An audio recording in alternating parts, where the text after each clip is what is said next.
Prologue: A Boy with a Destiny. In 356 BC, in the small northern Greek kingdom of Macedonia, a boy was born to King Philip II and his queen, Olympias. That boy would become one of the most influential and enigmatic figures in world history: Alexander the Great. From a young age, Alexander was marked for greatness. His mother claimed he was descended from Achilles and Hercules. His tutor was none other than the great philosopher Aristotle, who instilled in him a passion for knowledge, science, and Homeric heroism. By his teenage years, Alexander was already displaying signs of brilliant leadership, commanding troops in battle and winning victories. But everything changed when Philip was assassinated in 336 BC. At just 20 years old, Alexander became king. Part 1. Securing the throne. Before turning his eyes to Persia, Alexander had to secure his rule. Macedon's Greek allies were restless, and enemies sensed weakness. Alexander responded decisively. He crushed rebellions in Thessaly and Thrace, and when the powerful city of Thebes revolted, Alexander destroyed it, razing it to the ground and enslaving its people. The message was clear: defiance would not be tolerated. Now, with all of Greece under his command, Alexander inherited his father's plan: to invade the Persian Empire, the greatest power of the time. Part 2. Into Asia. The conquest begins. In 334 BC, Alexander crossed the Hellespont into Asia with an army of around 40,000 men. It was the start of one of the most legendary military campaigns in history. His first major challenge came at the river Granicus. The Persian satraps had assembled a cavalry force to block his advance. Despite being advised to wait, Alexander charged head-on, a bold and risky move. In fierce combat, Alexander nearly died, but was saved by Clitus the Black, who cut down an attacker at the last second. The battle was won, and Asia Minor fell under his control. One by one, cities surrendered. Others resisted and were taken by force. Part 3. Clash with the King. Battle of Issus. A year later, in 333 BC, Alexander faced King Darius III of Persia himself at Issus. The Persian army vastly outnumbered Alexander's, but the terrain, a narrow coastal plain, neutralized their advantage. Alexander led a decisive cavalry charge straight at the Persian center. As the Macedonian phalanx pressed forward, Darius lost his nerve and fled, abandoning his wife, mother, and children. Alexander treated them with respect, a powerful political move that elevated his image across the Persian world. Part 4. Siege of Tyre and the conquest of Egypt.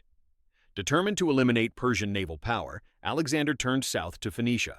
Most cities surrendered, but Tyre, a heavily fortified island city, resisted. For 7 brutal months, Alexander's men built a causeway through the sea, endured attacks by fire ships, and launched siege after siege. Finally, the city fell. Thousands were killed or enslaved. Continuing south, Alexander entered Egypt, where he was welcomed as a liberator. At the Oracle of Siwa, priests declared him the son of Amun, equating him with a god. At the mouth of the Nile, he founded a city that would carry his name for eternity: Alexandria. Part 5. Gaugamela, the decisive battle. In 331 BC, Alexander met Darius once again at Gaugamela, near modern Iraq. This was the Persian king's last stand. The Persian army, possibly over 80,000 strong, included scythed chariots, war elephants, and elite troops from across the empire. Alexander's strategy was brilliant. He drew Darius's troops out of position with a feint to the right, then punched through the weakened center with his companion cavalry, aiming directly for the king. Once again, Darius fled. The Persian army collapsed. Babylon, Susa, and eventually Persepolis, the ceremonial heart of the empire, all fell to Alexander. He ordered Persepolis to be burned, a symbolic act of revenge for Persia's destruction of Athens 150 years earlier. Part 6. Pursuit and expansion.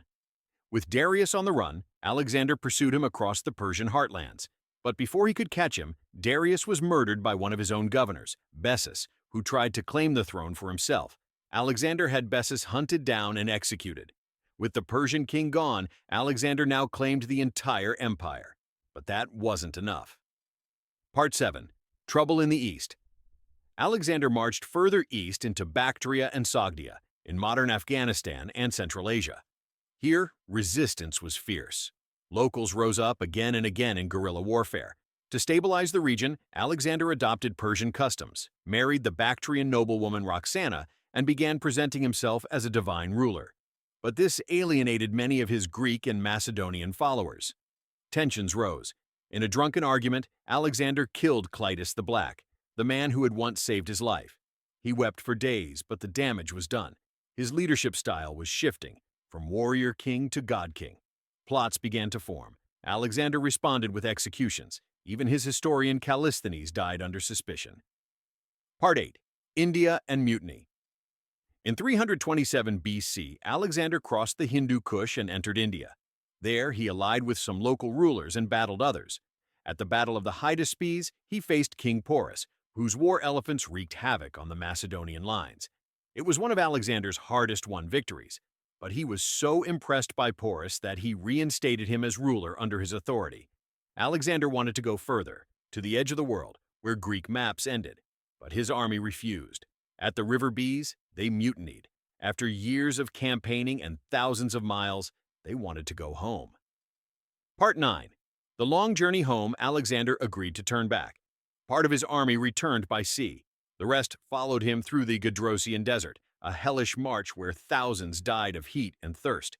On returning to Persia, Alexander began reshaping his empire.